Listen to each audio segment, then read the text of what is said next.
why don't you bat lead off for us? Coach, obviously, you're kind of familiar with one of Dayton's assistants there. Just talk about their team and your connection with their staff. Well, first of all, they're really good. If anybody, more than any team in the country that probably suffered the most from last year's end of the season because of COVID, it had to be Dayton. You know, they had an incredible year, 29-2. They were headed towards a #1 seed in the NCAA tournament a year ago. Obi Toppin, unbelievable player. It was actually my former player who played for me at the University of Pittsburgh, Ricardo Greer, that recruited him to Dayton. And Ricardo is one of my favorite players. Just love him as a kid. You know, he's from the Dominican Republic originally. Grew up in, New York City. There's a whole neighborhood there in Spanish Harlem just for Dominicans. And just a great kid, great family. His brother played at Rutgers. Ricky was actually a really good player for 14 years in France. He was making big money over there and was actually put into the French Basketball Hall of Fame 2 years ago. Great kid.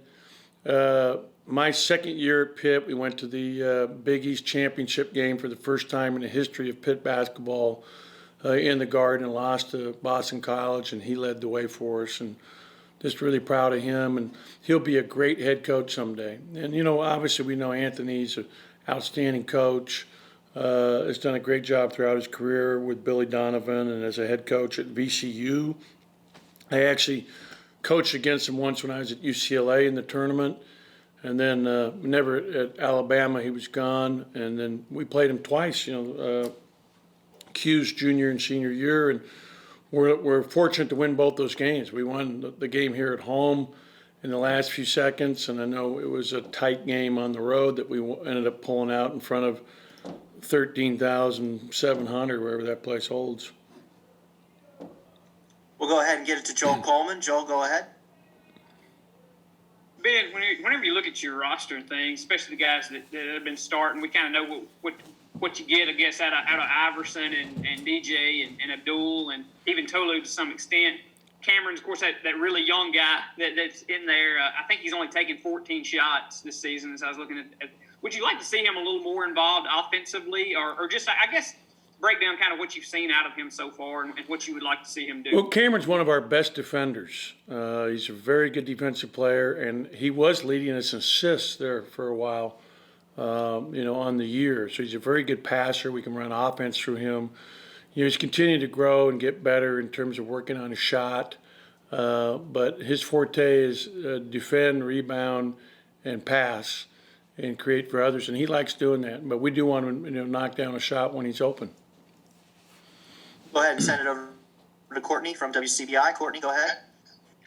Coach, you mentioned the other day that you haven't seen a player make as big of a jump from year one to year two like you saw Iverson since Russell Westbrook. Just wondering where specifically you feel like he has grown and what that means for his future going forward. Well, I think he's grown in every facet. Number one, he's a much better shooter because he got his left thumb.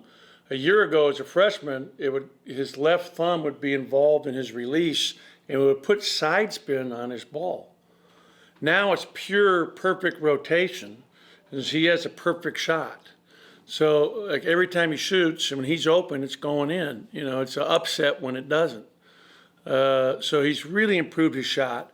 His understanding of the game has improved so much, and now he's added that to his game in terms of, he knows how to get in the paint and jump stop.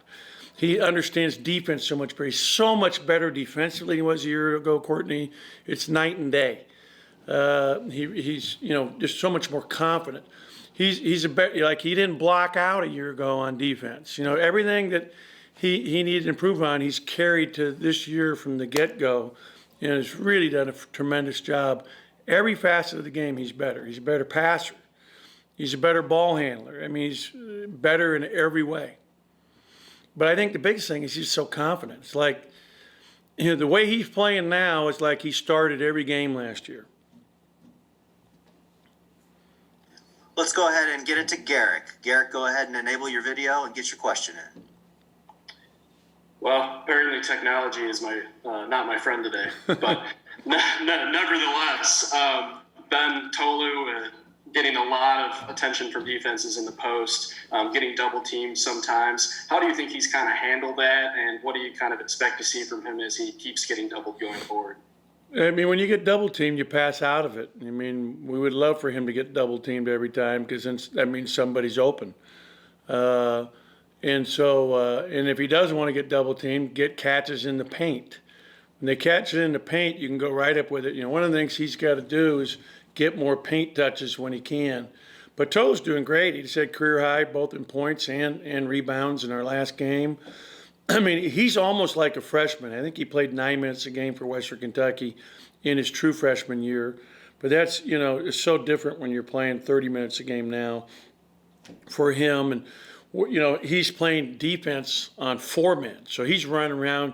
Like, for example, Dayton has a 4-man who really is like a 3 offensively in that he's a 3-point shooter.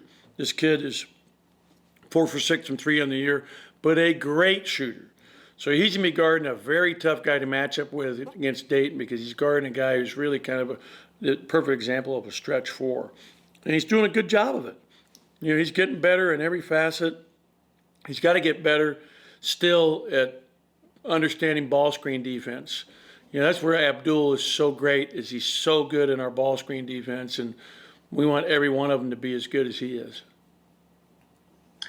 We'll get it back to the top of the order and go back to Paul. Paul, go ahead. Coach, kind of along those lines in the front court, what's your thoughts on what you've gotten out of Quinton Post this year? Obviously, only played a handful of minutes last year, but he started to get in the regular rotation now. Has it kind of surprised you or done what you thought he would be able to do? He hasn't surprised me. I think he's going to be a good player. I mean, I think he's already given us good minutes these last 3 games, and I plan to use him every game. He'll be in the rotation the entire year. I think it helps our bigs, keeps us fresh, allows us to be really physical. I thought he did a good job, and he's a better shooter from 3 by far than what he's shown. But I'm really excited about Quinton. I mean, Quinton's really coming on for us, and he's going to be a good player. Same thing with Javian. I thought he got to the line 14 times, JD did, in the game against Jackson State the other night. And he had 4 offensive rebounds, did a lot of good things. And he's doing a good job for us defensively, both in ball screen defenses. I would say he, after Abdul, is our next best ball screen defender in terms of the 4. And, so between those 4 guys, we have a real strength in terms of our front line. And they can all bang, they can all score around the basket. And Tolu, and especially Quinton, can step out and shoot 3s, and then so can JD. He knocked down a big one for us against Jackson State from the top of the key. We'll go ahead and get it back to Courtney. Courtney, go ahead. Coach, since those first 2 games of the season, where do you feel like your team has most improved at this point? We're a lot better both ends of the floor. Defensively, for starters, we didn't play good defense against either team, Clemson or Liberty, who are very good teams, but our defense was a lot to be desired in both those games. And, it definitely hurt us not to have Iverson in either one of those games, but we're just better defensively now. I think they understand, we don't play good defense. We're not going to beat anybody any good. And then I think we're better offensively, and in particular with Iverson back in the lineup, because it gives us another guy who can really score. It's going to put the ball in the basket.